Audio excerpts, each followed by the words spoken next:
আলহামদুলিল্লাহ তোমার তো এখন গর্ভে সন্তান আছে, সুন্দর বেবি দেখা যাচ্ছে। আমি ছবিটা তোমাকে দেখাই, এই যে বেবিটা দেখা যাচ্ছে, বেবিটা খেলা করতেছে এবং হার্টবিটও সেটা দেখা যাচ্ছে। বিয়ে হয়েছে এখন কত বছর? 2 বছর, 2.5 বছর না 2 বছর? 2.5 বছরের কাছাকাছি। 2.5 বছর কাছাকাছি। আপনি কোথায় চাকরি করেন ভাই? আমি জাহাজে চাকরি করি। জাহাজে চাকরি করেন, সবসময় তো থাকা হয় না, মাঝে মধ্যে আসেন।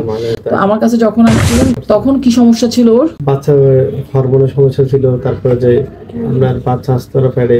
হ্যাঁ, আমরা পরীক্ষা নিরীক্ষা করে দেখলাম হরমোনের সমস্যা আছে। ডিম ফুটার কি জন্য কিছু ওষুধ দিয়েছিলাম।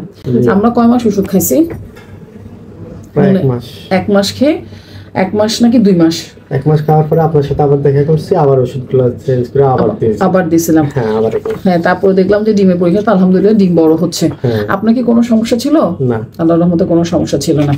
তো এই যে সুন্দর সুন্দর ডিমও দেখছিলাম, বুঝলাম যে বাসা ওষুধগুলো খাও, আল্লাহ চাইলে হয়তো গর্ভের সন্তান আসবে। এখন তো এসে গেছে ইনশাআল্লাহ আলহামদুলিল্লাহ। যখন তুমি কালকে আমাকে বলছো আমার খুব টেনশন লাগছিল, কারণ হার্টবিট আসে কিনা।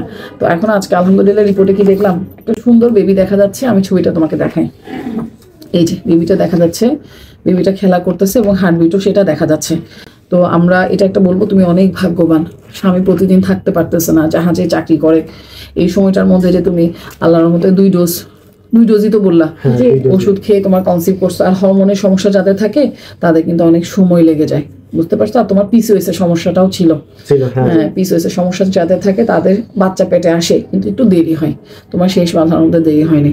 আমরা কিছু নিয়ম কানুন শিখাই দিব, তুমি কখন আসবা না আসবা, কিভাবে চেক আপে থাকবা, যেন আল্লাহ সুন্দর পথটা সুন্দর রাখে।